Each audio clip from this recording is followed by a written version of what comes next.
Budget Committee for the purpose of receiving the budget message. Today is Wednesday, May 13th, 2 p.m.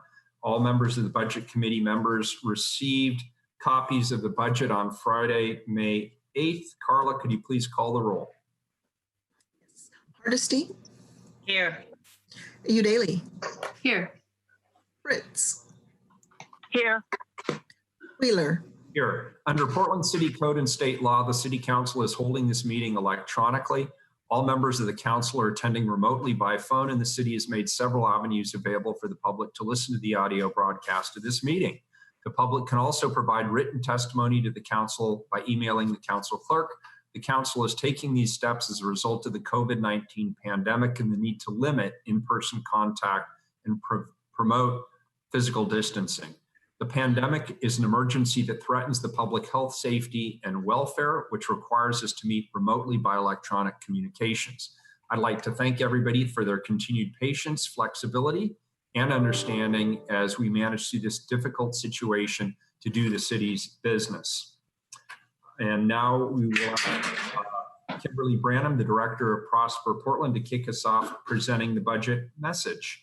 Good afternoon, Director. Good afternoon. Good afternoon, Mayor and Commissioners. Our Board Chair, Tavo Cruz, is going to say a few remarks before we begin. Thank you. Good afternoon, Mayor Wheeler and Commissioners. I'm Tavo Cruz, Chair of the Prosper Portland Board of Commissioners. We are pleased to be here virtually this afternoon to present the fiscal year 2020-21 proposed budget for your consideration. Since we reviewed the requested budget with Council on March 5th, Prosper Portland staff have been fully engaged in proactively leading Portland's response to the economic shock. This has required a number of quick actions and pivots in our work. Our proposed budget now recognizes near-term programmatic pivots, as well as planning for economic recovery, while also acknowledging the financial impact of the pandemic. On behalf of the board, I offer our thanks to the community partners and staff involved in the preparation of this budget who spent considerable time between September and January drafting the budget and putting forth priorities for general funding, cannabis, and TIF funding as well. During this year's budget process, the advisory members and the board prioritized budget requests for anti-displacement initiatives and cannabis business development, in addition to key ongoing programs. We appreciate the investments in the mayor's proposed budget, and through existing resources and new funding, we believe we can deliver on these priorities with our partners. I am proud of the agency's work and look forward to continuing to strengthen our collaborative efforts with public, private, and community partners as we address the immediate impacts of the pandemic and begin the longer-term recovery process. And again, on behalf of the board, I would like to commend Executive Director Branham and her team for their excellent work in rapid response to this crisis.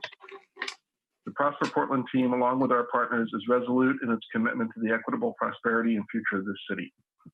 I would now like to hand the presentation over to Executive Director Kimberly Branham. Thank you. Thank you, Chair Cruz. Good afternoon, again, Mayor Wheeler and Commissioners. For the record, I'm Kimberly Branham, Executive Director of Prosper Portland, and I'm joined by my colleagues Lisa Abwaf, Tori Campbell, and Tony Barnes. I'm wondering if we can pull up the presentation.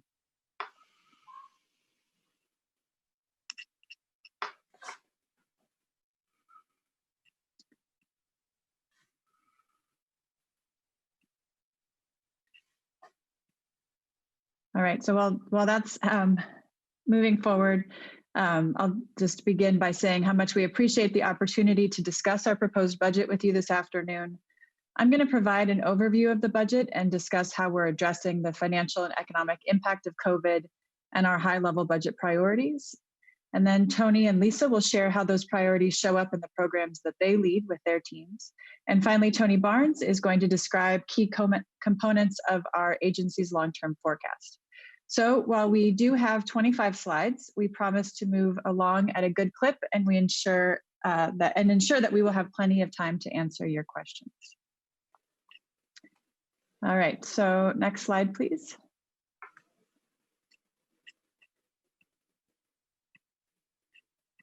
Thank you. At a high level, of the $291 million in available resources this year, we anticipate up to $166 million in total expenditures. More than 90% of funding resources come from existing cash balances in TIF districts and tax increment finance that will be issued next year. General fund and cannabis resources of $7 million in ongoing and one-time represent approximately 2% of anticipated resources. However, they represent a substantial portion of our economic development and operating budget. To support this work, we employ a total of 86 full-time and limited-term employees, with the staff level for our 3 largest external-facing departments noted below. This is approximately 3 positions fewer than we included in the requested budget as a result of a cost containment agreement with our union partners. Next slide, please. We reviewed the draft budget with our Community Budget Committee, which met 7 times over the course of the budget cycle and whose members represent a diverse array of geographic, industry-specific, and community stakeholders. Staff also reviewed specific TIF district requested budgets with 11 community and neighborhood organizations to receive input. We met 2 times in the past few weeks with our Community Budget Committee to share updated thinking in light of COVID's financial and economic impact. And you'll have a chance to hear from one of our co-chairs toward the end of the presentation to hear some of the committee's perspective. Next slide, please. As we all know, our financial picture and the city's economy have changed significantly since we submitted our requested budget in early February. So in the next few slides, I'm going to share the specific financial impacts reflected in the proposed budget, as well as some steps we've taken in the last few months to address the economic impact that has influenced our programmatic priorities. And while Council is very well aware of these, we wanted to make sure that we were explicit about some of those programs for the general public. As reflected in the proposed budget and forecast, next slide, please. Revenue from tax increment finance resources remain unchanged. However, as a result of COVID-19, we anticipate that our program income will decline by approximately 30%, or $6 million per year for each of the next 3 years. The key drivers of this decline include the impact of deferring rent and loan payments to commercial tenants and borrowers in light of COVID-19, reduced demand for parking at the Convention Center Hotel Garage and other assets, and the interim closure of the Inn at the Convention Center. The budget also incorporates the 5% reduction in ongoing general fund resources and targeted increases in one-time programming. Next slide, please. In light of the financial impact, the proposed budget reflects an agreement reached with AFSCME Local 75, which includes 12 furlough days in the fiscal year for all non-managers, making more than $75,000, a one-time salary reduction of 7.5% for all managers, cutting 3 unfilled positions and reducing $150,000 from general administrative materials and services. Together, this creates a total savings of $1.2 million from personal and general overhead budgets, which is about a 6.5% savings from what was planned in the requested budget. Throughout 2021, we will prioritize key transactions, including selling the air rights above the Convention Center Hotel Garage and disposition of Centennial Mills to try to offset some of the program income losses while achieving community objectives. And as the health of the economy and our financial picture become clear, we will continue to evaluate our workload, our positions, and our priorities to make necessary adjustments. Next slide, please. So shifting now to our external facing efforts, as City Council is well aware, over the past few months, we've developed an economic relief and stabilization framework and taken early actions with many partners. Guided by the Economic Recovery Task Force and City Council, our efforts are grounded in a commitment to prioritizing support for the most vulnerable, applying a racial equity lens, acting quickly and leveraging existing networks to do so, and partnering or advocating to increase the impact of our collective efforts. Building on this foundation, the framework includes 4 objectives. The first is to increase communication and connections to support. This has included establishing a central call center for small businesses and impacted individuals. We've mitigated economic hardship on impacted individuals, and this has included working with county and state partners. City Council imposed an eviction moratorium for residents and collectively advocated for unemployment insurance regulation adjustment. The third objective is to help small businesses stay solvent and retain employees. This began with providing $150,000 to Apano to support Jade District and Old Town Chinatown businesses, and the launch of the Small Business Relief Fund with partners, which I'll touch on in just a minute. And of course, evaluating city business practices and redirecting available resources has included offering rent and loan payment deferrals by both the city and Prosper for borrowers and commercial tenants, as well as redirecting resources to invest in small businesses and household relief. Next slide, please. The Portland Small Business Relief Fund was launched with $1 million from the City Council, which was appropriated from City General Fund reserves, $1 million from the Enterprise Zone Community Contribution Fund, and nearly $400,000 in grant funding from the Oregon Community Foundation's Small Business Stabilization Fund, which was donated by a coalition of lenders and businesses with ties to the Oregon Bankers Association and the Portland Business Alliance. The fund provides a small grant or no interest loan to COVID impacted small businesses with 50 employees or fewer. These funds were designed as a stopgap measure to help cover payroll, manage inventory, or make lease payments, with the goal of enabling them to retain their business and employees. Next slide, please. Consistent with our guiding principles, the selection process was driven by a clear recognition that Black, Indigenous, and people of color, individuals with disabilities, and individuals experiencing poverty are often disproportionately affected in an economic crisis, and by a strong desire to ensure that the current crisis does not exacerbate existing inequities. The review committee therefore prioritized racial equity and other intersectional identities, along with the economic impact of the investments in the application selection process. Next slide, please. The demand for these resources cannot be overstated. The Portland Small Business Relief Fund received over 12,000 applications between the grant and loan programs, meaning that we had resources for approximately 3% of applicants. Nearly 8,800 businesses applied to the grant program. Of the 280 business owners who received funding, 90% identified as people of color and more than 60% identified as women. Grants of $2,500 went to 133 businesses with a single employee, many of whom had furloughed workers with the hopes of reemployment. Recipients ranged from childcare providers and healthcare services to beloved coffee houses, businesses that are truly essential to the fabric of the community. The remaining grants of $5,000 and $10,000 support businesses with multiple employees, many of which are taking extraordinary measures to support their employees. Next slide, please. In order to ensure equitable outcomes, we disaggregated awardees by race, ethnicity, geography, and other identities. This pie chart shows awardees by race and ethnicity for both the loan and grant recipients and demonstrates the diversity of recipients. Next slide, please. The map shows awardees by business location and demonstrates the citywide impact of the grants and loans. Next slide, please. The work of the task force and related programmatic adjustments have informed updates to the proposed budget and will continue to shape priorities in the coming year. Next slide, please.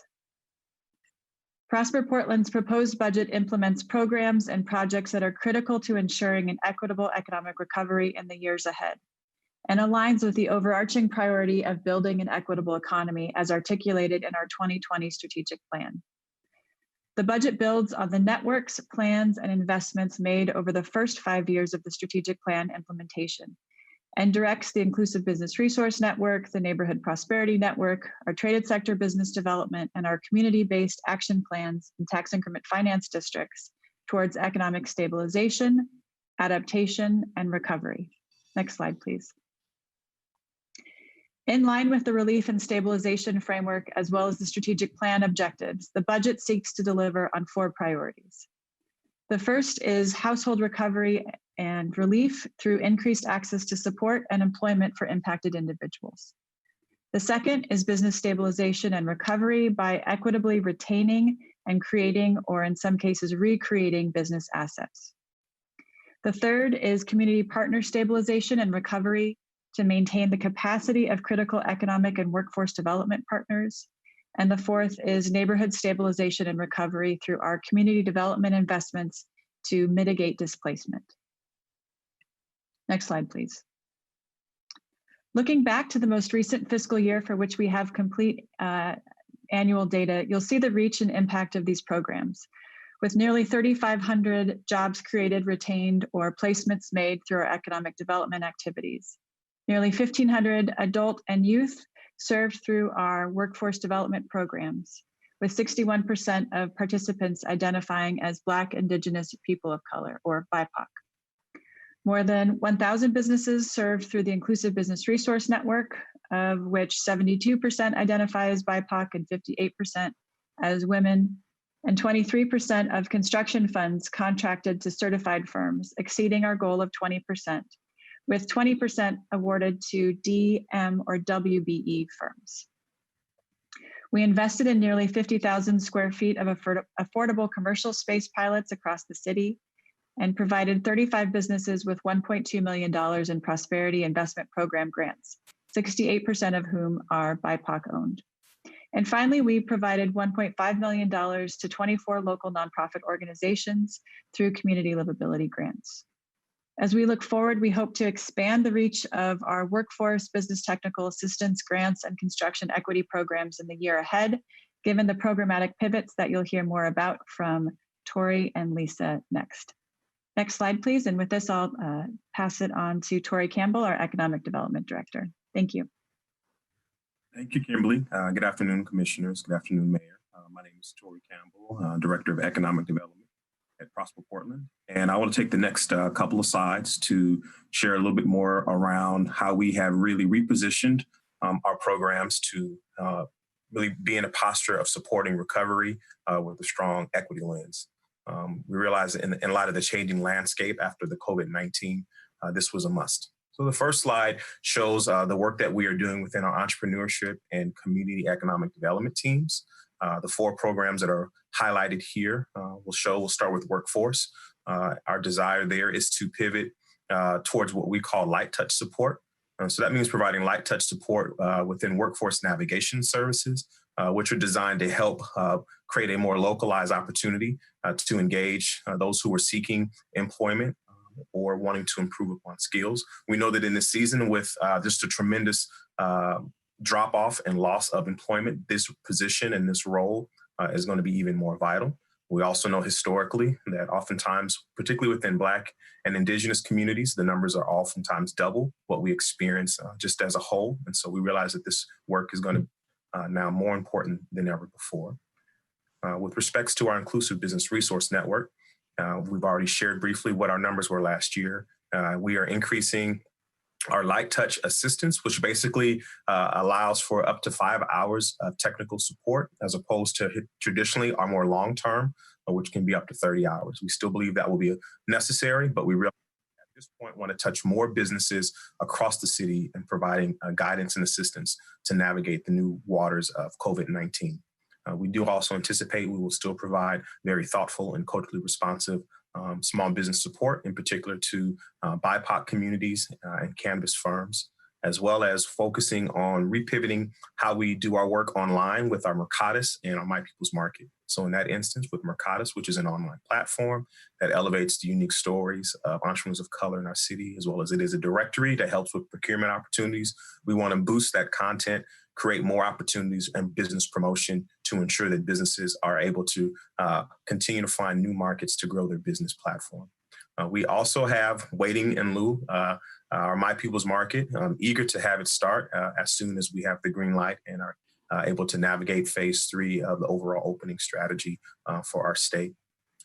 The next area is our Small Business Relief Fund, as I already mentioned, and we'll continue to make efforts to find additional funding and support businesses as we can. The last area is working within our Neighborhood Prosperity Network and also our partnership with Venture Portland, who both provide complementary supports for commercial corridors within neighborhoods. And the goal there is to provide continued building the capacity of organizations who really represent the boots on the ground in terms of supporting both communities as well as the business community in their respective neighborhood. Next slide, please. Take a few moments to talk about our business and industry. Yes, thank you, sorry. Within our business and industry, we are focusing again our pivots are going to be increasing our firm and industry engagement. We've been doing that actively, but we'll continue to pick that up just to understand and ensure that services and connections are made available during this difficult time for businesses, particularly those that are vulnerable, wanting to help them continue to find ways to grow and support those firms. Next area we will be focusing on during this time is startups. As many of you know, during our past recession, when employment became high, many turned to their own kind of inventions and innovations as entrepreneurs. And we anticipate that this will also happen again. And so we want to position ourselves by creating really equitable opportunities for startups, for founders who call Portland home, as we want to support post-layoff company development, particularly in green cities and our athletic and outdoor clusters. Portland means progress. Again, a very important initiative. We really see this as very vital in this moment to reposition to a recession posture, which means including focusing on how employers can respond to the COVID-19 with a strong equity framework, as well as to really think about strategies to maximize intentional purchasing through our My People's Markets and our Portland Means Progress businesses. And we believe that that is going to be a very necessary component, a very positive way that businesses can support one another. And then last but not least is our enterprise zones. Again, we want to retool it in terms of just maximizing revenue while also reducing disqualifications for companies who might find themselves in straits that they didn't anticipate because of the COVID-19 virus. So those are the brief updates that I wanted to provide. And I will now pass it over to my colleague, Lisa. Thanks, Tori. Next slide, please. Thank you. Good afternoon, Mayor and Council. I'm Lisa Abwaf, Director of Development and Investment. Similar to the work that Tori's team has been undertaking with regards to our economic development activities, we're also working to pivot our TIF-based work to respond to both changing business needs and also just community and market realities given COVID-19, and ensuring an equity lens as we do so. So one of the first areas where we're doing that is we're working closely with the Bureau of Transportation, Portland Housing Bureau, and Bureau of Planning and Sustainability to ensure that transportation improvements can occur to improve safety and access for communities, while also making sure that it supports small businesses, particularly as they weather the COVID-19 impacts. And given an equity lens, we're particularly focused on our work in a coordinated fashion in East Portland, Northeast, and in Central City kind of job centers in the Central East Side and South Waterfront. The good news is we are seeing ongoing demand for small business support through tools like our Prosperity Investment Program. We have $3 million committed for the coming year. And with COVID-19, we're coordinating closely with the listening sessions that Tori's team will be undertaking in the coming months to understand capital improvements that businesses will have to undertake to address physical distancing over the coming months. Our budget also reflects, and Kimberly spoke to this earlier on, that we provided immediate business loan relief and commercial property loan relief that we started in March to ensure that those benefits would pass through to local businesses and give them lease relief given the impacts to their operations. We anticipate similar needs over the coming year for many of the important community anchor nonprofits who have also been impacted, and we have identified $1.7 million available for community livability grants to continue that program. And we also know that COVID-19 has impacted local businesses' ability to pay their leases and access space. And so one of the first things we did was also provide lease deferments for properties, for businesses that are in properties that Prosper itself owns. Looking forward, as we think about our community action plans and priorities, one of the new opportunities that we're starting to look at is ways that we could help stabilize property owners and businesses, either through property acquisition or other mechanisms that would help property owners keep their properties as they're looking at tenants who may not be able to pay their full leases and therefore they can't pay their full debt. And that will build upon the other work that we've already been undertaking for a couple of years now with regards to affordable commercial space at sites like Lentz Commons, 106th and Halsey, 10th and Yamhill, and Joyce Hotel. Next slide, please. We also know that one of the most direct ways that Prosper Portland can continue to support quality employment and MWBE and DBE businesses is through our construction-related projects. And our goal is to keep development and partner infrastructure projects moving forward, from those that are in construction, like projects that you see in the upper right, that's 106th and Halsey at Gateway, all the way through to the demo contracts that we are starting to let on Broadway corridor, as well as supporting making sure that there's a 2 to 3 year pipeline of projects that are ready to go as we're building capacity within the workforce and our small business providers on projects like the Cultural Business Hub that supports the North-Northeast Community Development Initiative. It's one of the 5 goals of that initiative. And we anticipate issuing an RFI seeking potential projects and partners through that this coming summer, which would then lend itself to investments over the coming year. And with that, I think I will hand it back over to Tony. Lisa, could I ask you a question before you disappear there? Sure. The projects that you have identified here, excluding Broadway corridor, these are all projects that continue to move forward. Can you tell us how has this COVID crisis impacted those plans, if at all?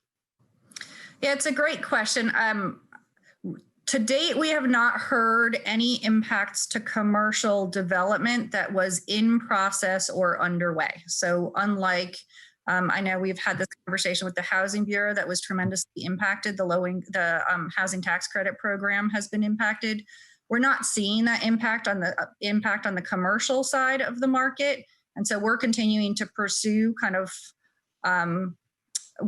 all of our projects. The one place I would say we have seen delays, but it's understandably so, is on some of our tenant improvements and some of our permitting. If we weren't kind of a priority project in BDS's roster, we have seen delays, but it's delaying by just a couple of months. It's not a significant delay. All right, good. And before I call on Commissioner Hardesty, I'll just note the schematic there for the Broadway corridor really shows us how much things have changed in the last few months. When you look at that, it almost makes you cringe, doesn't it? Commissioner Hardesty, you have a question. Thank you, Mayor. I was trying to patiently wait to the end, so you broke that mode. I appreciate it. Yeah, I got into the vibe quickly. I have a question about the RFQ that's going to go out around the Northeast Cultural Business Hub, as well as the ongoing work around what we're calling now Central East Side. Actually, maybe it's Broadway corridor is what it used to be. Yeah, you're right. That I didn't recognize that part of town, Mayor. So that may explain the confusion. It doesn't exist yet. No, it doesn't. And so my concern is if we are going to either do requests for information or requests for proposals, if we haven't fundamentally centered equity in those requests for proposals, then we will continue to get the weak proposals back that we get that don't center equity. And so I'm really curious as to how even your advertisement for people to respond will look different based on the City of Portland's commitment to centering frontline communities and making sure that those opportunities exist. So I'm happy to, we welcome kind of any advice or thoughts. The picture in the upper left-hand corner is actually a picture with that very thought in mind, which was an opportunity for community-based organizations in Northeast, as well as development firms to do a meet and greet. And so we did that early on just so that folks were both familiar with what the goals of the Cultural Business Hub were within the CDI, which is the concept of an African-American focused small business center and community anchor, so that the development community could hear that and understand what the opportunity was going to be, as well as to have nonprofits who are potentially interested in being tenants in the space able to engage with the development community. Commissioner, I would. Broadway corridor will be the biggest development project the City of Portland has ever seen. Currently, there has not been opportunities for local contractors to benefit significantly from any activity with that project. So while I appreciate us continuing to have these aspirational goals, I think Toy said it best when he talked about, we know we will face a 30% unemployment rate coming out of this pandemic, which means that for communities of color, we're talking a 60% or more unemployment rate. And for young people, we're talking closer to a 95% unemployment rate. So if we at the city, we at Prosper aren't thinking differently about how we're going to actually be able to bend that curve, we're going to end up with a very racially inequitable city once again. Yes. Commissioner Hardesty, I appreciate the comments, and I agree that particularly in a increasingly digital environment, engagement has its own challenges. And so we're, as part of the listening sessions, we are engaging with connected partners and thinking in new ways about how we do that engagement. But I do want to just note that for Broadway Corridor, the first 2 construction projects that we bid out both went to local MBE firms. And so I can send more details on that one, but we very intentionally crafted and sized those and did outreach with our partners in a way that ensured maximum opportunities. And so the first 2 were at local MBE firms. Well, I'm very happy to hear that, Kimberly. Thank you, because I've been a thorn in your side about this project, and I am hopeful that at the end of this project, we all will be proud of being much more thoughtful about how we make sure that we are centering those communities who have most been devastated and consistently don't benefit from these big projects. Thank you. Thank you. And before I call on Commissioner Fritz, if I could just chime in on this as well. From the very beginning conception of the development of the Broadway corridor, it has been my top priority to make sure that we reset the way we do urban development in Portland, that people see this not only as the next great space, but one where everybody sees themselves in it, both in terms of how it's built, how it's procured, and the spaces and the amenities that are available in that district, including the housing. So equity has been front and center in every aspect of the planning and development of this project so far. And you have my commitment, Commissioner Hardesty, that it will continue to elevate equity and inclusion. And I believe we're close. We don't have any news, but we are getting closer. We are inching towards agreements, not only on, as Kimberly just mentioned, the early development phases and the demolition phases, but I believe we're also closer to some broader community agreements, and those conversations are ongoing. Commissioner Fritz. Thank you, Mayor. Good afternoon, everybody. Thank you for the presentation. I just have a quick question. Do you happen to know how tall that building in the bottom right is? That's good. We would have to come back to you. I would bet it's about 70 feet. That's the Central East Side project. I think she asked the vacancy, Lisa. Was that your question, Commissioner Fritz? It was the height. No, the height. This is for obviously in a different context, which will be coming up in a few weeks, but I just wanted to get your estimate as to how tall that building is. Yeah. Thank you. And the only other thing I would add, just because I think it's something we will certainly be doing over the coming year, is at Broadway Corridor, and I apologize, I didn't register that was the project, is we're also looking at interim uses. So we're actively engaged with various chambers and various community-based organizations to understand how the space, once the buildings come down at Broadway Corridor, can be used on a temporary basis for many of our community-based partners to activate the space in a way that sends a message of equity. It's a great opportunity. All right, so now we're going to have Tony walk us through a fairly sobering last few slides, and then we're happy to open it up for questions. Tony, are you there? Yeah, thanks, Kimberly, and good afternoon, Mayor Wheeler and Council. I'm Tony Barnes, Finance Manager. Afternoon. wanted to end with an acknowledgement of, next slide, please. We wanted to end with an acknowledgement of some key elements and challenges in the 5-year forecast and beyond. In order to ensure that Prosper Portland maintains the ability to support economic recovery and community resiliency, we will continue to seek solutions with our board, city council, and partners in alignment with the goals of our 10-year financial sustainability plan. Next slide, please.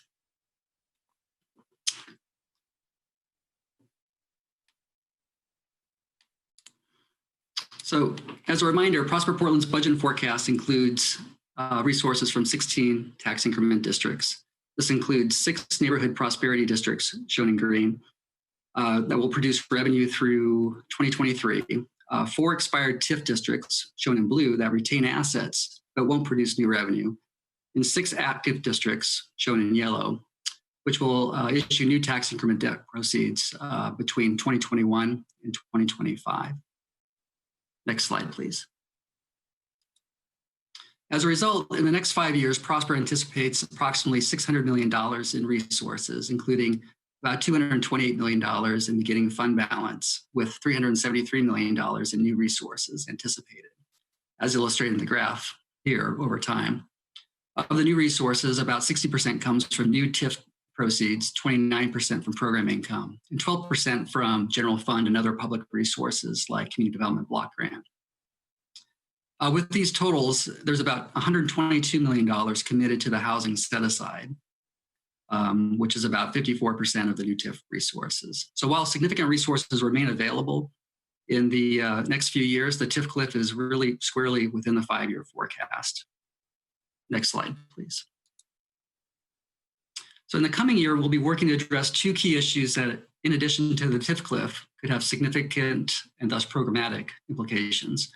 First, with River District, implementation of Broadway Corridor and the line of credit repayment, alongside updated forecasts for reduction in program income, causes significant balancing challenges to fund the district priorities, currently included in the 5-year forecast. And then secondly, the speed of recovery, availability of new public resources, and performance on key investments have a significant impact. It could mean up to about $23 million decrease in our forecast over the next 3 years, impacting the ability to fund certain projects, maintain level of service, and invest in ongoing lending and grant programs. This figure anticipates the significant program income reductions mentioned by Kimberly at the beginning of the presentation, and whether the impact is higher or lower will depend on the structure of key investments and the additional loan or lease deferrals that might move forward. And with there, I'd like to pause and take any questions on the 5-year forecast. Colleagues, any questions? Commissioner Hardesty. Thank you, Mayor, and thank you, Tony, for that sobering report.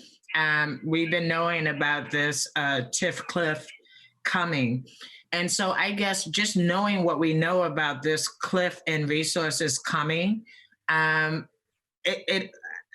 how will Prosper Portland readjust to this new reality? Because I can honestly say, I know the city won't have a free $23 million floating around in the next few years. And I know that all governmental budgets will be challenged, at least for the next couple of years. What's the plan to get to a place where the loss is minimal? What does the organization look like by the time we get to 2023, if this is the financial reality? So I'll start. I think one of the reasons that I think like everyone, we anticipate that the economic hit will be significant and will be lasting, but we don't want to make any permanent decisions at this point without some additional information. So what we're going to be looking at really closely over the next year is our performance on the program income, because the financial sustainability plan that we had put in place anticipated that we would utilize the $600 million corpus to create ongoing revenue that would help, as the TIF cliff occurred, it would help offset those losses. And so the reduction right now. Oh. I'm sorry, Kimberly, I missed a word in there. You said you thought you would use the $600 million, what? The $600 million corpus, or the $600 million that Tony mentioned, we anticipated using some portion of that for investments similar to the convention center hotel garage that would offset and throw off resources that could help offset the decline in TIF. So the COVID economic shock has had an unforeseen impact that is even outside of when we've stress tested it.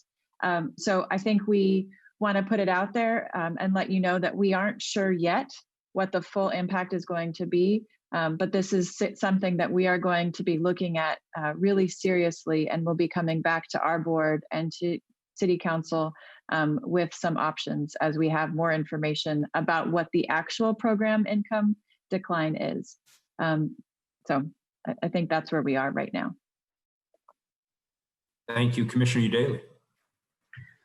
I don't have questions about the forecast. I have questions and comments about the use of the cannabis tax dollars. So is this the right time to begin? We're happy to take any questions. Our presentation is over. I know we do have Joe Brickman from our Community Budget Committee who is prepared to share her perspective, but we're happy to take any questions that you might have. Great. Well, as the commissioner in charge of civic life, which is where the cannabis office is housed, and as someone very committed to restorative justice and very proud of the work that we've done in the cannabis office to advance. Can you hear me? Yes. Okay. Kimberly's frozen on my screen. So to advance social equity and restorative justice, I have some concerns about how this money will be used. I'm certainly also a big advocate for small business, and I want to see as many dollars as possible roll out through our small business relief fund. But this to me feels like robbing Peter to pay Paul. The projects we're funding through the cannabis grants are targeted at communities who have been disproportionately impacted by our past cannabis laws. And the need for expungement, the need for rental assistance for people coming out of the criminal justice system, none of those things go away because we're in the midst of a crisis, and they're all equally important. And this is our sole source of funding for those types of efforts. So here are my questions. How will the Small Business Relief Fund comply with the funding priorities of the cannabis tax ballot measure? Number one. Thanks, Commissioner. So the tax ballot measure, as I understand it, one of the priorities supports and prioritizes support for small businesses from communities and individuals who've been adversely impacted by the prohibition on cannabis and the war on drugs. That's that's combining. It's actually support for small businesses, especially women and minority-owned businesses. That's one item. And then it's economic opportunity and education to communities disproportionately impacted by cannabis prohibition, which is really what we have focused on with the cannabis grants. Okay, thank you for the clarification. So I think that the Portland Small Business Relief Fund would align with the first of the two in particular by supporting businesses from communities who have been adversely impacted, so Black, Indigenous, people of color, as well as women. We would anticipate that the diversity of recipients would be in line with what we have seen in the first tranche of investments. So as we showed, 90% of recipients came from communities of color. One of the things that we had talked about internally was to the degree to which we wanted to add a follow-on question about whether people had themselves directly experienced any incarceration or any adverse impacts because of cannabis prohibition. I think we have not yet determined whether that would be advisable, and we'd want to work with our partners at New Leaf and others to determine how best to reach specific businesses. But certainly we would look to City Council for advice on that point. Yeah, and I just want to say I was really impressed with Prosper's focus on equity as far as who you got those relief dollars out to initially. I in no way want to suggest that that's not important work or that you're not doing it right. It's just that by allocating all of these dollars to Prosper, it means that some of the more essential restorative justice work that we're funding with these dollars goes away, because we are trying to assist people who aren't ready to become entrepreneurs, who face barriers to entrepreneurship or employment or housing. And I don't believe that all of those dollars should solely be directed towards women and minority-owned businesses. If the dollars are entirely allocated to Prosper, they're going to represent about 40% of the Small Business Relief Fund. So will Prosper commit to awarding a minimum of 40% of the grants to businesses and individuals as defined in the ballot measure language? Yes, I mean, we will exceed that if it's in line with what we had just talked about in terms of awarding to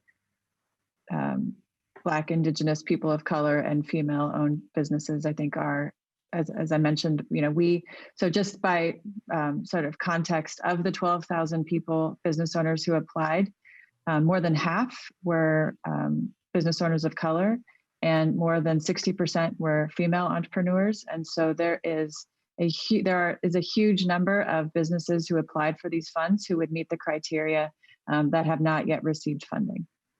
Okay. And my last question is really just for my colleagues to consider. You don't have to respond. Again, I support the Small Business Relief Fund. I've been hustling to do everything that I can for our small business, our local small businesses. But I am very uncomfortable with allocating all of these dollars for those purposes when we are funding really essential work that needs to be done in the community to repair past harms. So I would just ask that everyone consider whether this is the right allocation of these dollars, and consider that we have invested a lot of time and resources into developing this grant program and creating a equitable system for cannabis. That's all. Thank you. Thank you, Commissioner. Commissioner Hardesty. Thank you, Mayor, and thank you, Commissioner Udaley. I assumed that we were going to, on a one-time basis, turn over some cannabis tax dollars to Prosper, so that those dollars would get out of the door immediately, like within the next couple of weeks. I do not support giving all the cannabis tax dollars to Prosper, because as Kimberly knows, I've been troubled by the fact that all the business support pretty much comes out of cannabis dollars for businesses that are owned by communities of color and the work that Prosper has currently done. I mean, if you talk about the Neighborhood Prosperity Initiative and many of the other programs, they're funded through cannabis tax dollars. And we can debate whether or not these individual businesses have suffered harm from cannabis policy in the past or not. We can have that conversation, but I do not want all cannabis tax dollars going to Prosper, because I think Prosper needs to have more than one source of funding to support organizations led by people of color. I was willing to do it on a one-time basis, but I am not willing to do it as an ongoing allocation to Prosper. So I also want to be very clear about that and want to clear up any confusion that I may have caused earlier when we were talking about cannabis tax dollars. And so I appreciate, I know that Prosper has excelled in getting small business relief dollars out, because I've been part of that work and I'm very proud to be part of that work. Pre-pandemic, I was already having these conversations with Prosper about their over-reliance on the cannabis tax dollars. And so Kimberly knows this isn't a new conversation. This has been ongoing since I showed up at City Council. And so I would not support having all those tax dollars going to Prosper, because as Commissioner Udaley said, there are real community needs outside of small business support, and we should not be labeling all small businesses owned by people of color as somehow being impacted by cannabis policy. I think we send a wrong message when that's where our business support comes from. So, thank you.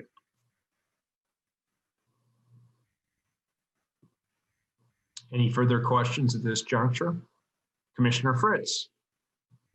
So I just have to say what I always say, in that it wasn't intended that it would be the particular people who had been impacted by cannabis prohibition, but rather the communities. And so it was never intended that people had to have been personally affected by cannabis prohibition in order to get support. But that's why we pay for expungements, because those are people who have actually been impacted by previous poor cannabis policy. That's why we prioritize that. And that's why we prioritize providing job training assistance for people who have directly been convicted of cannabis-related activities. I don't think you can disconnect the two, especially in a city like Portland, where it's very easy to see what communities have been radically impacted by policy around marijuana. There's no question about what communities have been harmed and what communities need some help to get through that process to become ready to start a small business or do anything else. And as we saw in the demographics, the people who have received the assistance are from the most impacted communities, which are the Black, Indigenous Indigenous people and Latinx communities. One has nothing to do with the other. Thank you, Commissioner.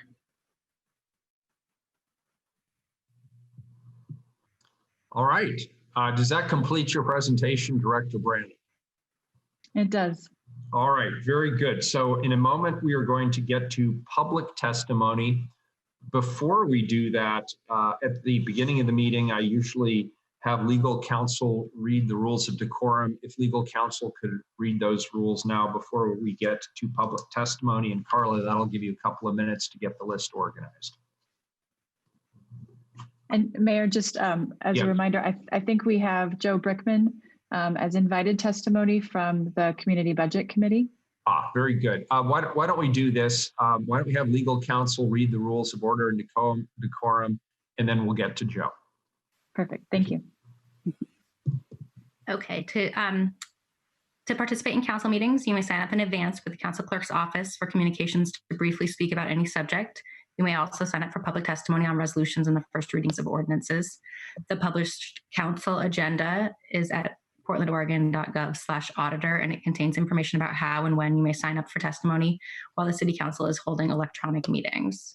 Your testimony should address the matter being considered at the time. When testifying, please state your name for the record. Your address is not necessary.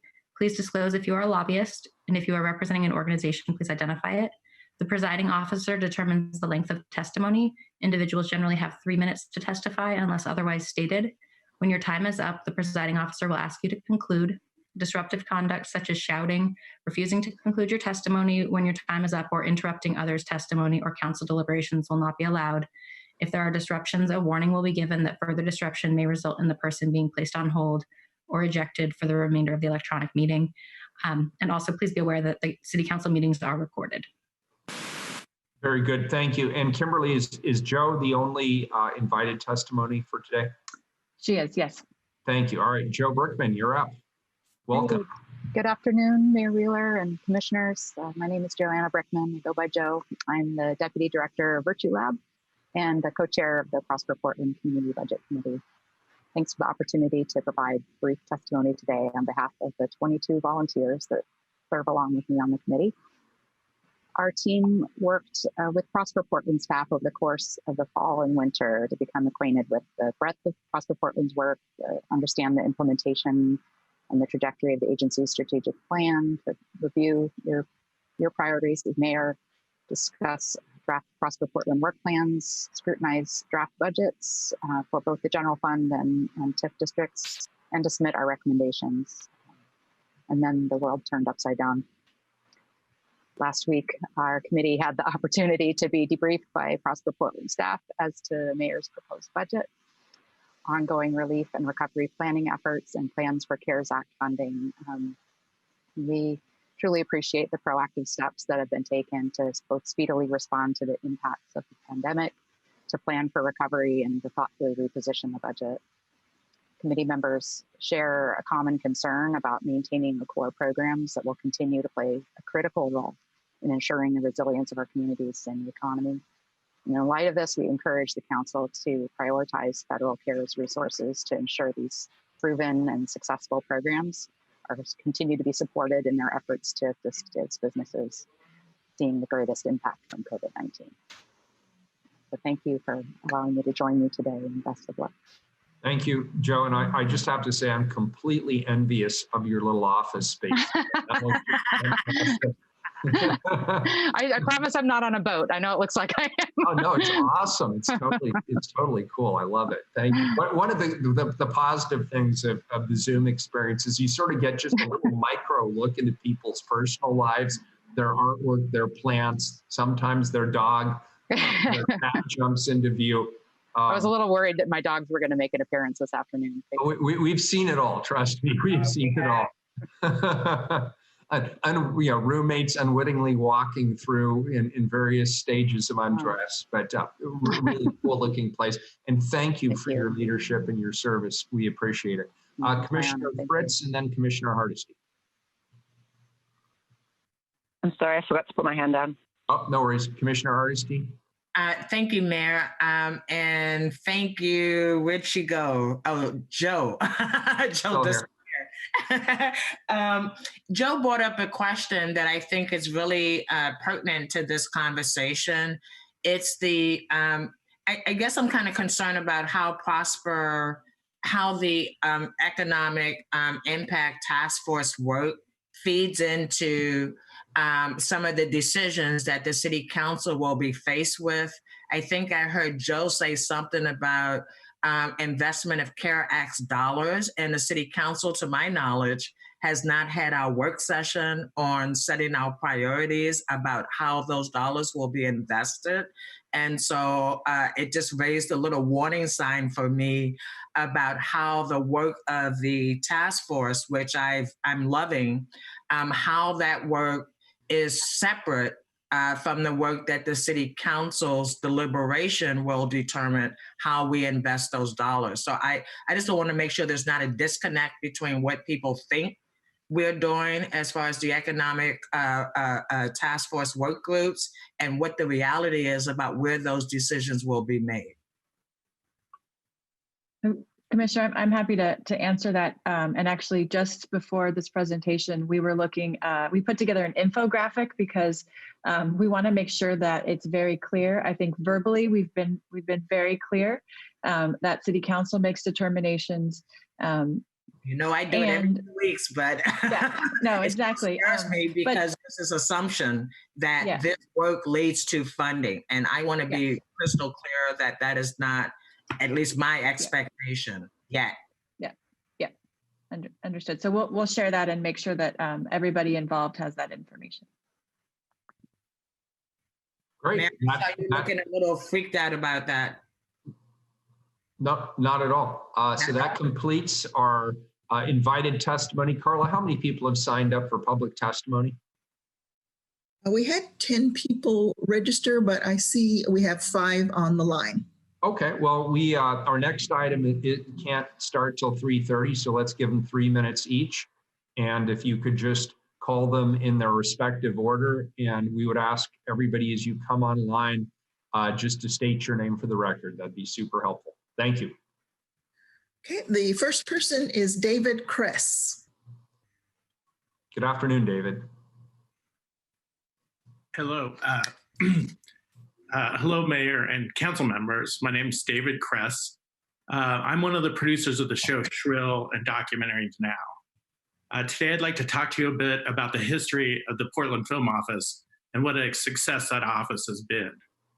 Let me say, just to start, a thank you to you and your staffs and the employees of the city and Prosper Portland for the leadership that you're providing in these extraordinary times. We really appreciate it. Thank you. It almost seems in a way trivial to be spending time talking about such a tiny item on the city's overall budget, given the circumstances.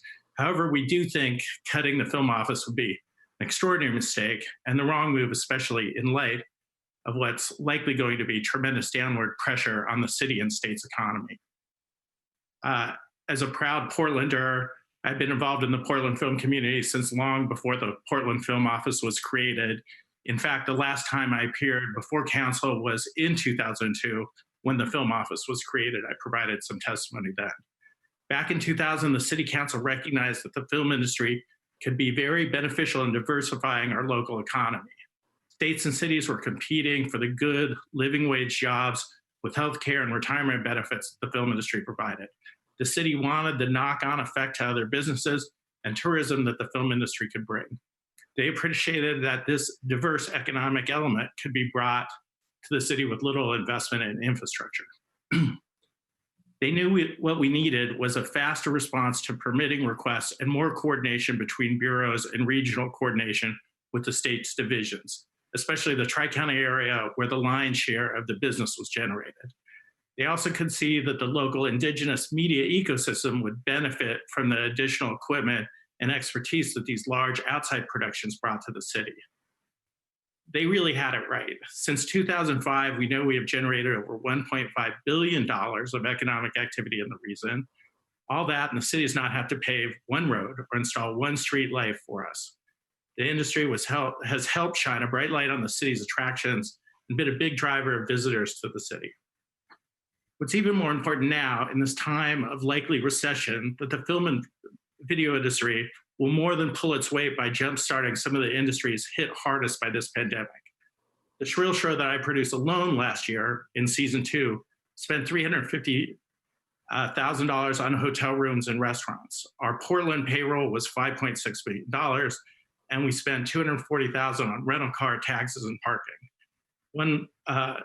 Drilling down on that, one highlight is we paid the city of Portland $22,000 for permits.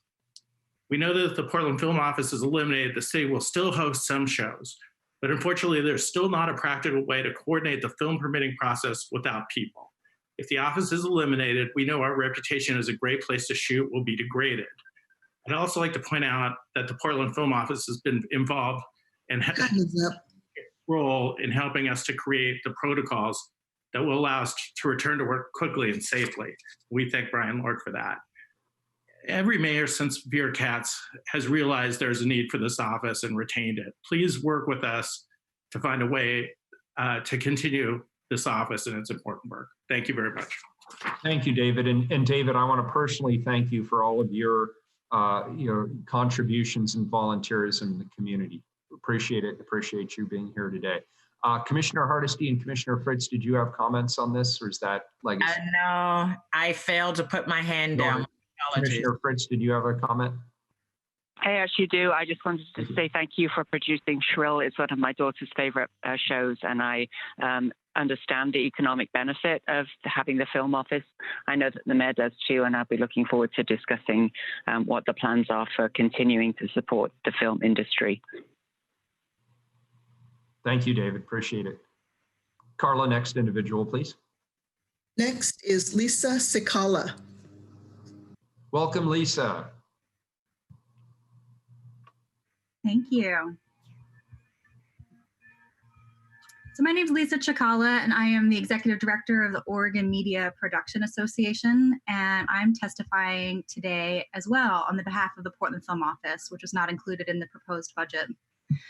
OMPA represents the working professionals in the film, television, commercial, and immersive media industry, and these professionals represent everyone from producers and writers to construction workers and caterers. In 2002, our organization was instrumental in helping to establish the Portland Film Office because, as David said, the industry recognized that that's what was needed in order to attract more production to the city, and it has paid off. Since then, the membership in our organization has grown 7 times to over 2,000 members, indicating that there are many more professionals working living wage jobs in this industry today. This growth in jobs did not happen by accident, but rather is due to consistent support from our city's leaders to ensure that Portland is a film-friendly city. And this reputation is due in large part to the Portland Film Office. Productions and producers like producing their work in Portland, which means that the same companies bring multiple projects back to the city over several years. And we just cannot afford to go backwards and lose the investment the city's made that has gotten us to where we are today. I spoke to one of the small businesses that works in our industry, Mundo Catering, and just after the pandemic shut down production. They're a husband and wife, minority-owned business who are the caterers of choice for many of the shows that shoot here in Portland. The majority of their business comes from serving film and television production, so when the pandemic hit, they lost all of their work. Sarah and Javier told me that food businesses run with so much overhead and such slim profit margins anyway that this absolutely decimated us. Sadly, that happened at a time when they welcomed a baby just 2 weeks ago. Their business depends on productions choosing to film in Portland, and productions choose to film in Portland because they have good experiences here due to the Portland Film Office. And Mundo Catering just can't afford to see productions go elsewhere to cities that are recognized as more welcoming to film and television. Another member of OMPA, Kerner Camera, provides cameras and lenses to the major productions that come to town. And while, yes, Michael Kerner's business and his employees depend on those productions choosing Portland, the entire industry benefits from that business. Because of a consistent, reliable workflow, they are then able to generously provide high-end camera gear to independent filmmakers and artists to tell their stories. They're able to provide mentorship to help elevate more diverse workforce via the Oregon Media Pathways program. They're able to offer scholarships and internships to PSU students. And they're able to support local film festivals that elevate artists and ultimately draw tourism dollars to the city. So when productions come to Portland, students, artists, and people of color also have more opportunities. We can't take for granted what we've built up here over the years. There are no guarantees that production will continue to spend money here and create jobs in this city unless we protect what we've built. I ask that you not shut down the Portland Film Office in just over a month's time, that you consider alternatives. It's a small but mighty office that has a large impact on our industry's ability to support high quality, living wage jobs and put money directly into businesses across the city and aid in its economic recovery. Thank you, and thank you for your leadership during these challenging times. Thank you, Lisa. Appreciate your testimony. Next is C. David Cottrill. Welcome. Hello, everyone. Good afternoon, Mayor and Commissioners. I am C. David Cottrill. I'm a property master by trade in the film and TV business. I'm also the business agent for IATSE Local 488 for the Studio Mechanics of the Pacific Northwest. Thank you for allowing me to testify in support of maintaining funding for the Portland Film Office.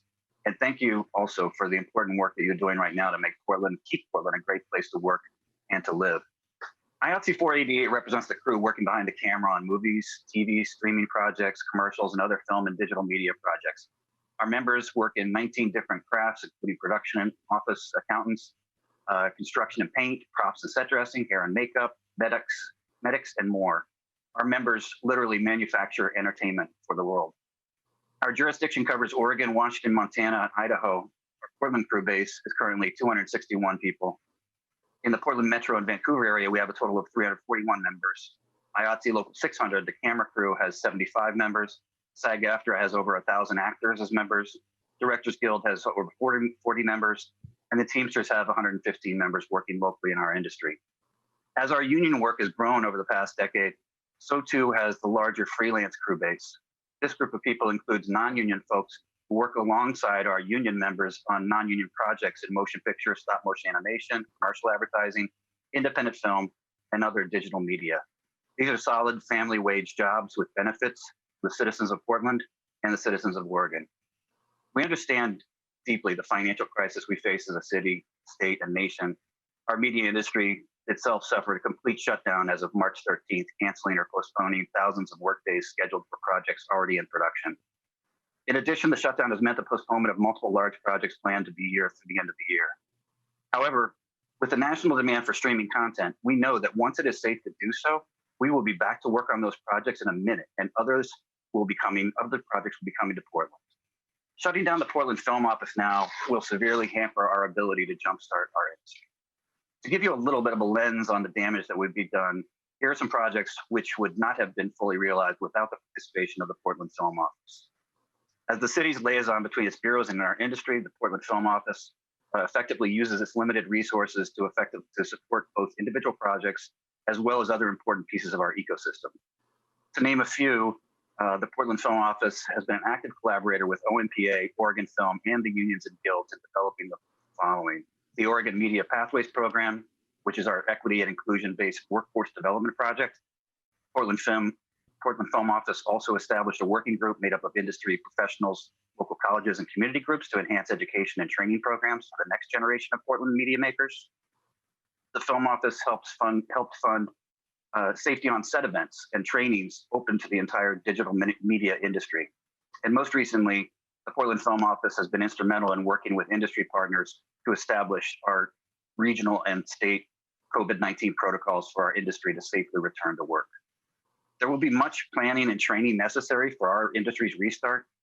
I hope our testimony and the 2,800 responses to the petition that we put online demonstrate that we have a media industry community and a community at large that needs the city of Portland as a stakeholder in our industry now more than ever. And for our ecosystem to successfully revive and thrive, we need the Portland Film Office by our side. Thank you all very much. Thank you. Appreciate your testimony. Sorry here. Next is Michael Martin. Welcome, Michael. Okay.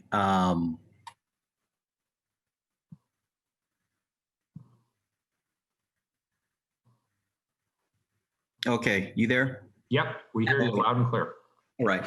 If I may decline at this time and give my spot to the next.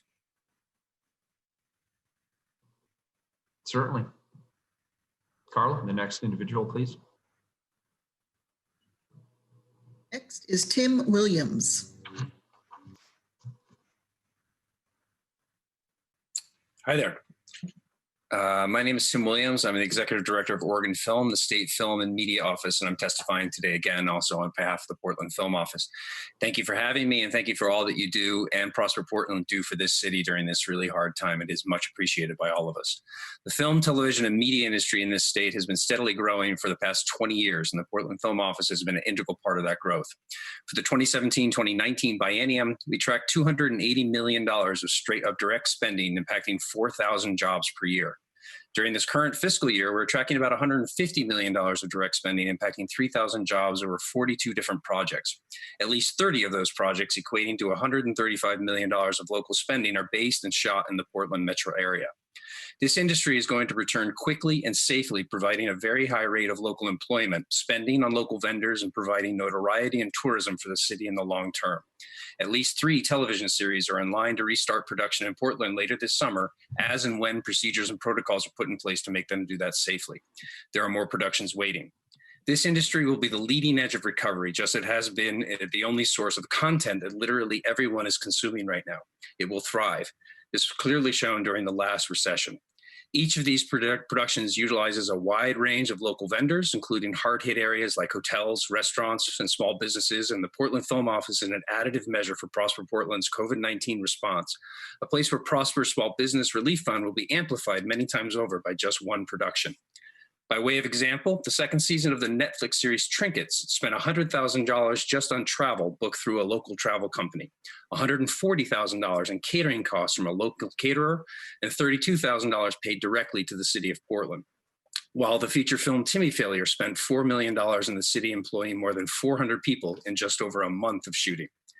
While I acknowledge that the budget note about the film office put in place 2 years ago completely closing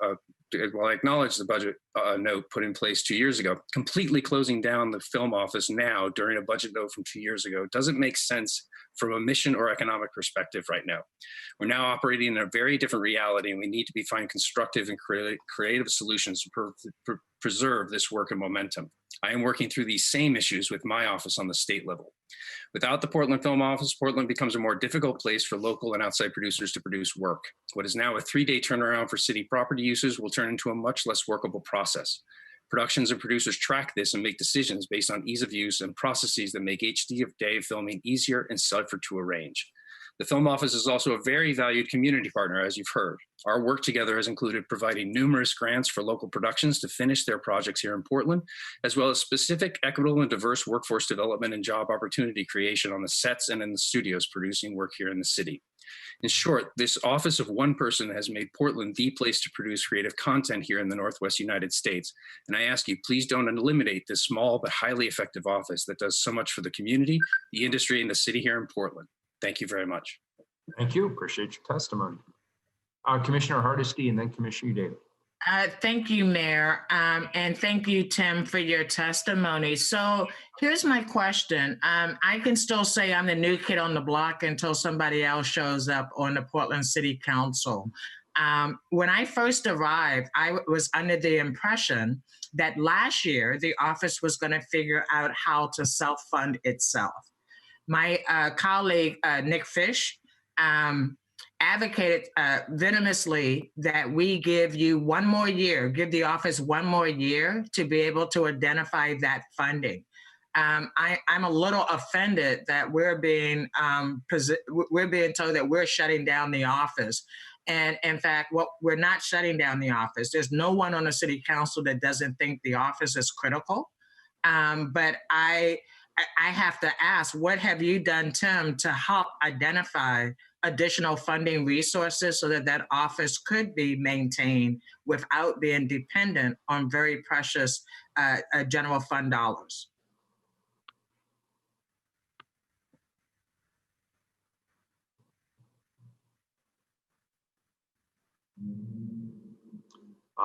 Any response to that? Oh, sorry, I didn't know if I was unmuted. My apologies. Yeah, no worries. As you, Commissioner Hardesty, yes, I believe that was the intention. I think with Commissioner Fish's passing, we lost somebody that we were working very closely with on the inside of City Council. And I know Brian Lord, who runs the film office, was trying very hard to find ways to put in place full financing of that. And maybe that is, the next step is how do we find a way to make this 100% financing? But I think both the current crisis we are in, as well as Commissioner Fish's passing, has made it a little bit harder for that equation to sort of be met in the time frame that we wanted it to be met on. And I fully acknowledge that that was the intention for sure. Thank you. Thank you. Commissioner Daly. Mute. Thank you, Mayor. No worries. I want to thank everyone for coming to testify on behalf of the film office. This is a conversation that I'm also very interested in. When I had BDS, I was interested in creating a film, music, and festival office. I don't have BDS any longer, but I do have PBOT, which interacts with your industry quite a bit. Unfortunately, my PBOT liaison is out sick today, so I haven't been able to get timely information back during this conversation, but I have a vague recollection that there was conversation about increasing those permit fees to make the office self-funding. And I believe that the conclusion was that those permits might become cost prohibitive, but I'm going to have to follow up with staff on that to see where we're at. We certainly don't want to lose your industry. We appreciate everything you bring to Portland, and it's, you know, you're another critical piece of our overall arts and creative economy. So thank you. Thank you. Next, Carla, please. The next person is Ahmad Santos. Welcome, Ahmad. Hello. Can you, I can be heard, yes? Yep, loud and clear. Perfect. So, I mean, I just really am adding to what a lot of other people have already said, which is that our industry draws from so many other industries in this town, in this city. And so I feel like shutting us down or keeping us at a point where we're not able to operate efficiently is really at a detriment to everyone's growth. Because even just within my team, I work costumes, and even just within our team, we're always seeking out local designers, exposing, you know, new lines, new people who are starting businesses, and helping them grow even further beyond just the means of Portland. So therefore, I feel like our industry just brings so much attention to Portland and allows us to grow as a city and not just within our own industry. And that's pretty much all I have to add. Thank you, Ahmad. Appreciate your testimony.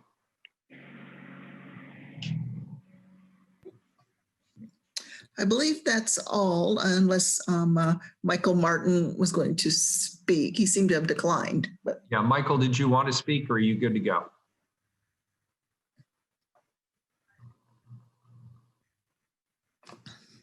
He may have signed off. All right, very good. As you know, we're not taking a vote today. Anything else before we move this on, colleagues? Commissioner Hardesty, I see your hand, but I think that was left up from last time. That is correct. My apologies. Very good. All right.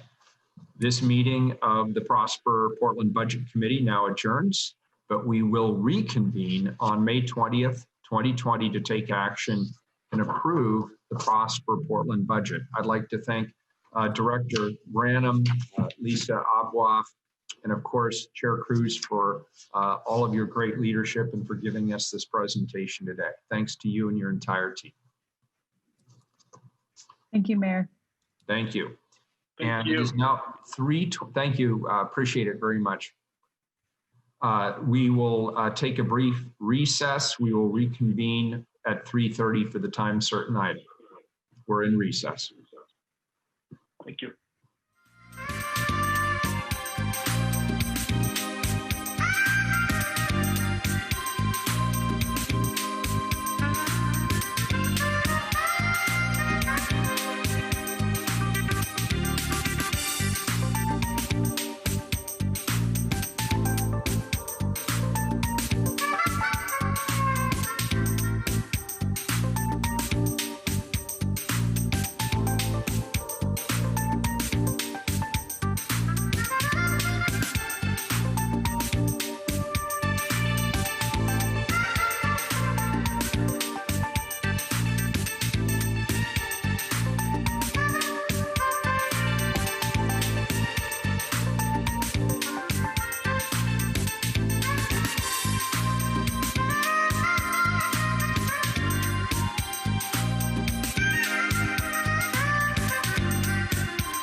Carla, could you please read time certain item 373?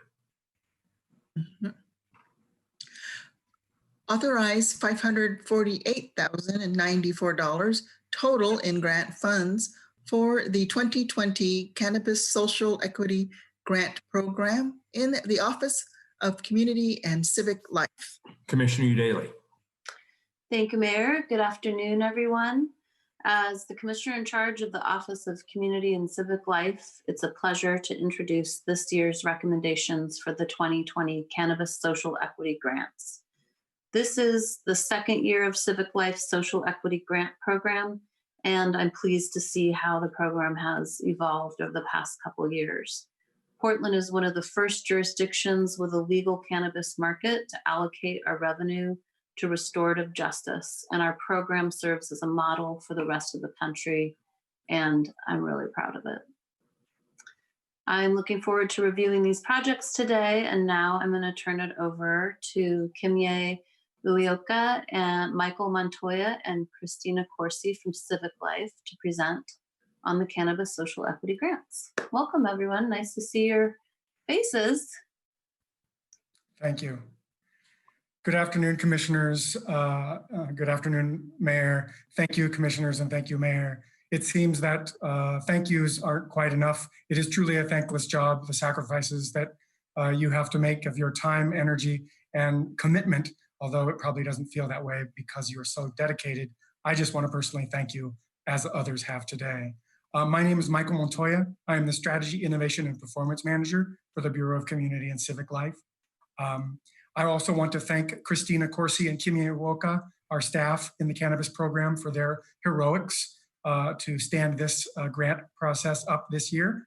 And you'll be hearing from them in a minute. We are here today to briefly present work and lessons from years 1 and 2 of the grant program, and to request approval on the recommended projects and programs for year 3. We hope that we can return at a later date to fully present and celebrate the work of the grant-funded projects and partner organizations. As you know, state and national statistics show that enforcement of cannabis laws has been experienced disproportionately by our communities of color, and to a greater extent by our Black and Indigenous communities. For the past 80 years, social and political pressures intensified the criminalization of cannabis and led to regulatory policies that were often rooted in fear and in racism. These policies have had devastating legal, social, and economic impacts for many individuals and their families, and have added to intergenerational harm experienced by our communities of color. This grant program recognizes the damages caused by cannabis prohibition and the restorative justice potential of legalization. As stated in the funding announcement, these funds are meant to repair harm, restore justice, and create pathways to wealth and power for communities that have borne the brunt of unjust cannabis laws. I will now hand it off to Kimye Uyoka. Thank you. And I apologize. I'm going to share my screen. We have a PowerPoint that goes along with this. Hold on just one moment, please.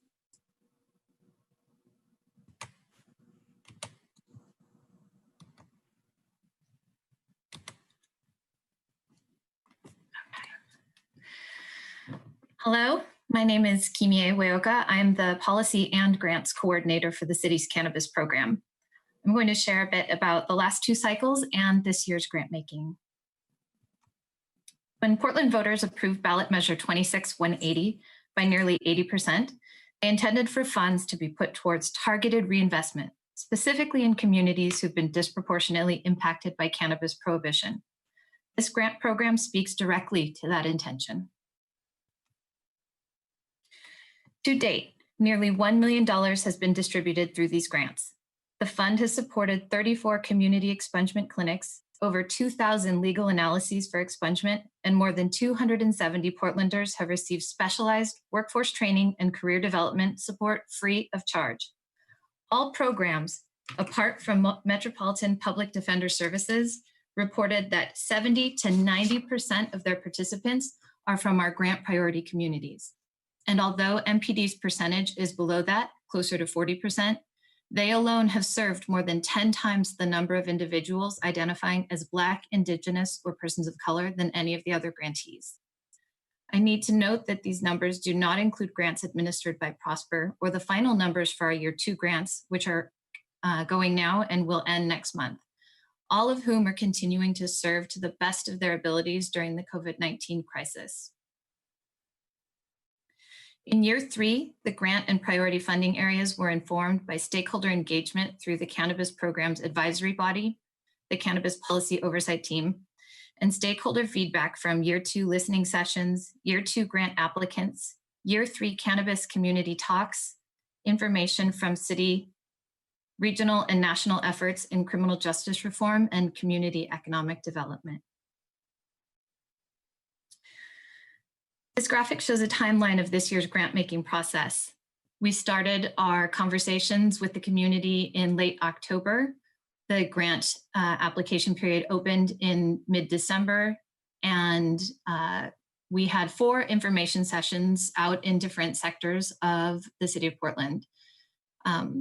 The funding announcement closed at the end of January, and then the review panelists began their individual review and scoring.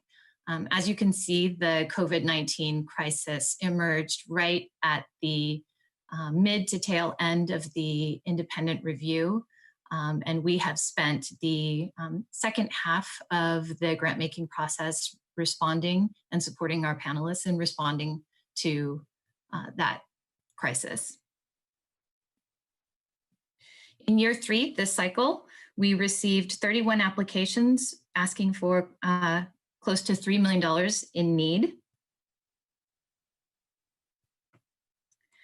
Since assuming responsibility for this grant, Civic Life has seen the number of applicants increase from 9 to 30. After last cycle, adjustments were made to grant making and community engagement to encourage a more proportionate pool of applicants. This year, we saw increases in applications across all funding areas except workforce development.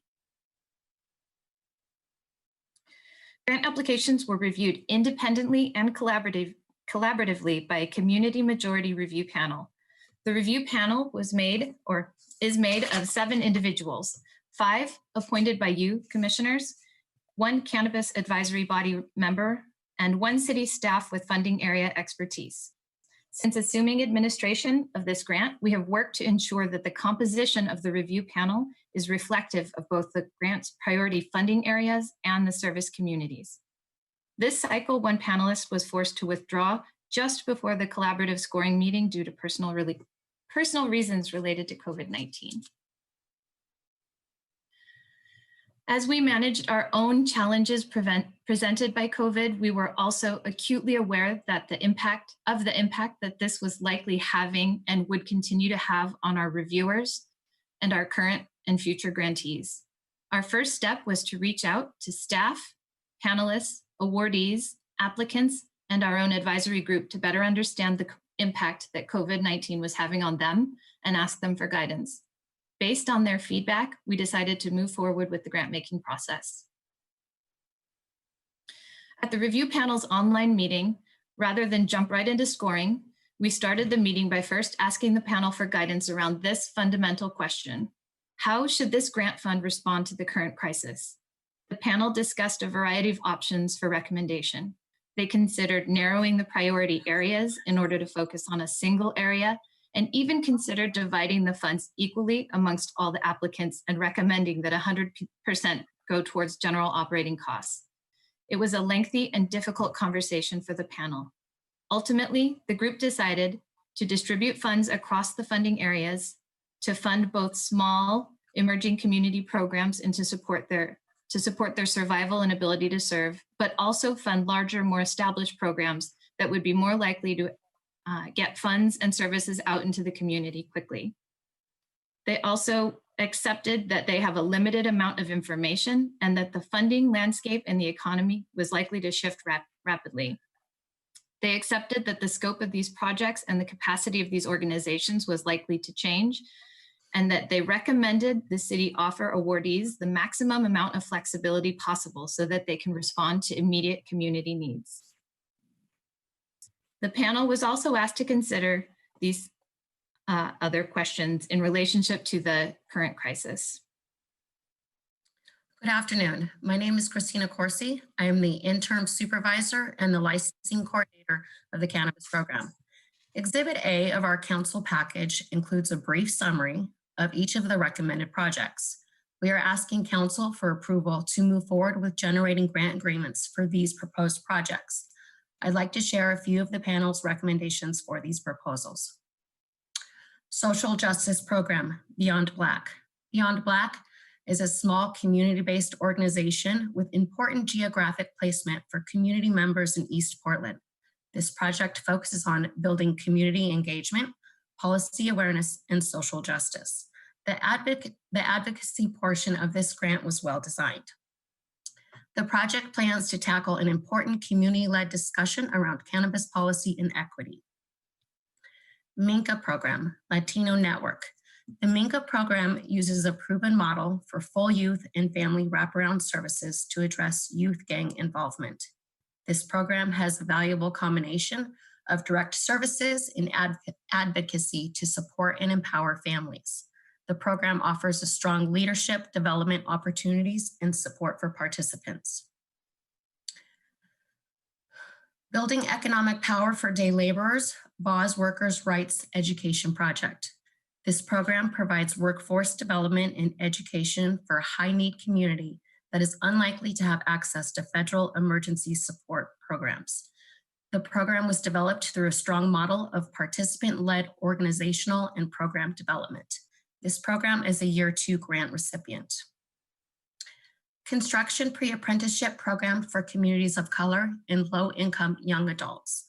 The construction pre-apprenticeship program application gave thorough information about how the program participants, who it serves, and community and individual level impact of the program so far. They also provided clear information about the existing need in the community for this program.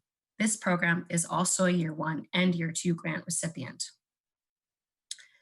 Housing support for justice-involved Portlanders pursuing middle-income careers, work systems. Housing support for justice-involved Portlanders will provide emergency housing assistance funds for individuals exiting incarceration. The program provides integrated housing and employment services. 75% of program participants will be from Black, Indigenous, and communities of color. 90% of requested funds will be going directly to rent assistance. Portland Community College Community Legal and Educational Access and Referral Clinic, PCC Clear Clinic. PCC Clear Clinic will be based in North Portland and will host free legal clinics offering a variety of needed legal supports and services, including civil, immigration, housing, and expungement legal support. The program's relationship within PCC creates direct access to an extensive network of students, volunteers, resources, and wraparound support services for participants. The program will also include direct pathways to educational opportunities, and this program will also provide civic engagement and criminal justice reform experience for PCC legal students. Today, the Office of Community and Civic Life is requesting council approval to use $548,094 from fiscal year 1920 available grant funds to create grant agreements for these 6 projects, with the understanding that the economic landscape and community needs are shifting and intensifying daily. And this program intends to do what we can to be responsive through grant making. If we are able to receive funding to continue this work in the next fiscal year, there are some things we would like to improve upon. We would like to continue to improve grant design and grant making process, improve the understanding of impact of cannabis criminalization on participants, boost visibility of the fund and work of grantees, and expand internal and external relationships and community engagement. The end of cannabis prohibition is a rare opportunity with great potential to be reparative. Each cycle we learn from the community what's working and what's not, and we grow from this. I am excited to be part of this grant program and to partner with the communities we serve to help realize this potential. We thank you, Commissioners and Mayor, for your time, and would be happy to address any questions that you might have. Thank you. Thank you. Very good. Colleagues, any questions? Commissioner Hardesty. Thank you, Mayor. And thank you both for that presentation. I don't know if I should address this to Kimmy or to Christina. I have some very specific questions about some of the individual grants that I hope you'll be able to answer. So the first one was Beyond Black, and you said they were going to host a series of community meetings around what you said, something about a community meeting around cannabis impacts. Could you tell me a little bit more about that? Who are these people? Where you said they're in East Portland? Is this a 501c3 organization? Is this a brand new organization? I know nothing about them. It's a young nonprofit organization that has just been, over the past year or two, gaining more of a foothold in outer East Portland. So they're right on the border of Gresham and Portland. They're serving a lot of community members who have been pushed out to far east. And what they originally had proposed was a much larger and kind of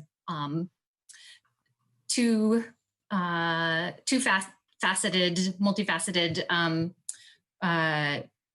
program that would include more direct assistance with reentry. But the review panel, really thought that the more well-formed and ready to deliver piece of their work was around the policy advocacy and community engagement. So part of so what was offered to them and they were invited to do through this grant was to flesh out and do the project around focusing on that piece around building community awareness and also building community knowledge of how to access and get involved in political processes, as well as also exploring with the community as part of that cannabis policy and equity as it relates to reinvestment of the cannabis funds. My second question has to do with Work Systems Inc., which is the workforce development entity in the region, which gets significant money to work with the populations that we are about to give them grants to work with. And I'm just wondering, out of all the opportunities we had, why that one rose to the top for a significant level of funding, just knowing what their resources are that they already have access to. And if you compare them to Beyond Black, right, it's like one has access to a multitude of resources and one probably has access to almost no resources. And so it seems a very bizarre mix. Yeah, the review panel, first of all, I have to say that the review panel met on April 2nd. On April 2nd, the landscape was shifting even more quickly than it is now, as far as what was going to be available, what money was going to be going out to who at both the local and federal level. So there's that piece to their decision making. So I'll start with the work systems. The thinking around work systems was that work systems is established and has mechanisms in place and was asking in their proposal for the lion's share of the money to go directly to rent assistance, that they were only asking for the amount allowable for admin and overhead, and that $130,000 of what they were asking for was going to directly go to rent assistance. So, excuse me, did they have a history of doing direct rental assistance with populations like folks coming back from incarceration? Because I don't think they have a good success record at that, as based on information that I know about what they are, what the community perceives them to be experts at, and what they perceive them to get money for, but not necessarily have the kind of outcomes. So and I don't expect you to know, but if you have some analysis around whether or not they're effective, right? I mean, it's one thing to say, because I would think that POIC, I would think Constructing Hope would be two organizations that had a more direct relationship with that population than, say, Work Systems Inc. So so I was just, it just seemed bizarre to me. So looking forward to the response. I can speak to that a little. Yes, they have had ongoing rental assistant programs for people coming out of incarceration. And what they found was that the short-term assistance typically available to people coming out of the system did not allow them to complete the programs that they were in, and led to significantly lower success rate for those individuals who lost that support. So my understanding it's really targeted at funding the gap between the length of temporary assistance typically available and the length of those programs that get people workforce training and up and ready to go out and find their own housing. That's my understanding. I guess my biggest concern is they get all the federal workforce dollars to address that population. So my concern is putting it all in one pot. I mean, they already get all the federal dollars and any regional dollars that come in. And unless they made a compelling argument, and of course, I've seen none of the grants, that somehow giving them over $100,000 is going to make them more effective with that population, I would just be very concerned. I don't know that any of the other grant applications were for rental assistance for justice-involved individuals. I can't speak to that. I can say that although it sounds like one pot, they have struggled on an ongoing basis to find money for that supplemental rental assistance that I was referring to. So even though they may be getting the lion's share of federal dollars, those dollars apparently are not adequate to cover the needed rental assistance. Thank you all for those responses. I admire the work that you did. I appreciate the shift that had to happen after the pandemic hit. If possible, I know that today is the first reading, or are we accepting a report? I'm First reading. First reading. I would be very interested in actually reading the proposals that you're recommending we fund, because I know in this venue, we are not going to be able to get the totality of the picture. And I don't want to waste time asking a lot of questions that I could answer for myself if I read the proposal. So thank you. Very good. If I might say, we are in the process right now of working with these 6 applicants to make immediate adjustments to what was originally proposed, given that those proposals were written way back prior to COVID. And so we're working with them as we speak, and all of our year 2 grantees as well, in order to make sure that they're what they're asking for and that what they're proposing is responsive as they identify it to what the community they're working with needs most. Thanks, Kimmy. Very good. Any further questions before we move into public testimony? Great. Excellent presentation. Good conversation. Carla, do we have people signed up for public testimony? No one signed up, Mayor. Nobody signed up. All right. Anything else for the good of the order? Thank you all. This is a first reading of a non-emergency ordinance. It moves to second reading, and we are adjourned.